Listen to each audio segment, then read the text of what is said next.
ఒక్కసారి మీరు ఆలోచించేయండి.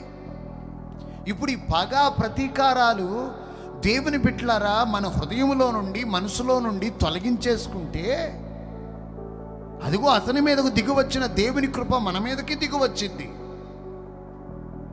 నీవు వాక్యానికి లోబడవు, వాక్యానికి సరితోగో, ఎలా దేవుడు కార్యాలు చేస్తాడు? ప్రత్యేకంగా ఈరోజు చాలా జాగ్రత్తగా మీరందరూ ఆలోచించేయండి. మనలో ఉన్న విషయాన్ని చంపేసుకుంటే, మనలో ఉన్న కోపాన్ని చంపేసుకుంటే, మనలో ఉన్న పగను చంపేసుకుంటే, మనలో ఉన్న ద్వేషాన్ని తీసేసుకుంటే దేవుడు ఎన్ని కార్యాలు చేస్తాడు?